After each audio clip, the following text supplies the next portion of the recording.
Big boss Malayalam season 7 live അപ്ഡേറ്റ്സിലേക്ക് പോവാം. ഒനീലിന്റെ അക്ബറിന്റെ അടുത്തിരുന്ന് അനീഷിനെതിരെ ഗെയിം കളിച്ചിട്ട് അനീഷിന്റെ അടുത്ത് പോയി ചിരിച്ച് കളിച്ച് കോംബോ ഗെയിം കളിക്കുന്ന ഒരു ഷാനവാസിനെയാണ് ലൈവിൽ കണ്ടത്.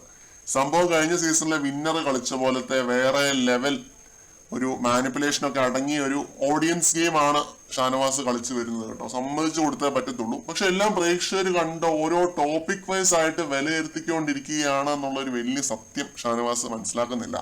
എന്താണ് സംഭവം എന്നുള്ളത് ആദ്യം പറയാം. അനീഷ് കിച്ചൺ ക്യാപ്റ്റനായപ്പോൾ ആദ്യം ചെയ്തത് 5 കിലോ പഞ്ചസാര ഗാർബേജ് ബാഗിലാക്കി ആ ഒരു നിഷ് ഉണ്ടല്ലോ സജ്ജ, അതിന് മുകളിലായിട്ട് വെച്ചു. എന്നിട്ട് ഇപ്പോ ഷാനവാസ് പോയിട്ട് മറ്റേ ടോം ആൻഡ് ജെറി കളി കളിക്കുന്നുണ്ട്. ഞങ്ങൾ ഡോണുകൾ എന്നൊക്കെ പറഞ്ഞിട്ട് Shanavas as usual Tom and Jerry game കളിക്കുന്നുണ്ട്. പാൽപുഞ്ചിരിയൊക്കെ മുഖത്ത് വരുത്തി അനീഷിനോട് പറയുക, നീ ഒളിപ്പിച്ചു വെച്ചിരിക്കുന്ന പഞ്ചസാര മുഴുവൻ ഞാൻ പൊക്കും എന്ന്. നീ ലോകം ഉടായ്പാണ് ഷാനവാസെ, നീ ഒരു ഇതുപോലും പൊക്കത്തില്ല എന്നൊക്കെ അനീഷ് പറയുന്നുണ്ട്. ഉടായ്പൊന്നും ഞാനിവിടെ കാണിക്കുന്നില്ല, കാണിക്കാൻ തുടങ്ങിയാൽ നിത്താങ്ങത്തില്ല, ആ രീതിയിലൊക്കെ ഷാനവാസ് പറയുന്നുണ്ട്.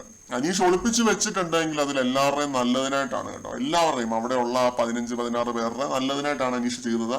കഴിഞ്ഞ ആഴ്ച സംഭവിച്ച ആ ഒരു അബദ്ധം വീണ്ടും സംഭവിക്കരുത് എന്ന് അനീഷിന് ആത്മാർത്ഥമായിട്ടുള്ള ആഗ്രഹമുണ്ട്. അതുകൊണ്ടാണ് അനീഷ് അത് ഒളിപ്പിച്ചു വെച്ചത്.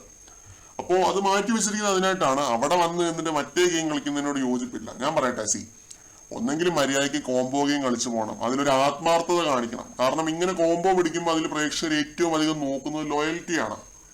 അല്ലെങ്കിൽ അക്ബറൊക്കെ കളിക്കുന്നത് പോലെ മറ്റേ കിട്ടിയാൽ ഊട്ടി അല്ലെങ്കിൽ ചട്ടി എന്ന് പറഞ്ഞ് നെഗറ്റീവ് ഗെയിം തന്നെ കളിക്കണം. ഒരാളെ ടാർഗറ്റ് ചെയ്ത് വെച്ചിട്ടുള്ള നെഗറ്റീവ് കളി തന്നെ കളിക്കണം. ഇത് രണ്ടും കൂടി ഒരുമിച്ച് കൂട്ടിക്കുഴച്ച് കളിച്ചാൽ പ്രേക്ഷകർ എന്ത് പറയും? രണ്ടും കൂടി ഒരുമിച്ച് വേണ്ട, പുറത്തേക്ക് വാ എന്ന് പറയും. ഇതാണ് പ്രേക്ഷകർ ഒരു ബേസിക് സൈക്കോളജി എന്ന് പറയുന്നത്. ഈ ബിഗ് ബോസിന്റെ ഓഡിയൻസിന്റെ സൈക്കോളജിയെ പറ്റിയാണ് ഞാൻ പറയുന്നത്.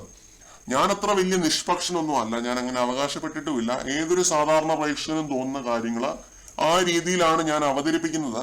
ഇനി മുമ്പോട്ടും അത് അങ്ങനെ തന്നെ ആയിരിക്കും. അതുകൊണ്ട് ഷാനവാസ് ഈ രണ്ടും കൂടി ഒരുമിച്ചുള്ള ഒരു കളി നിർത്തുന്നതായിരിക്കും നല്ലത്.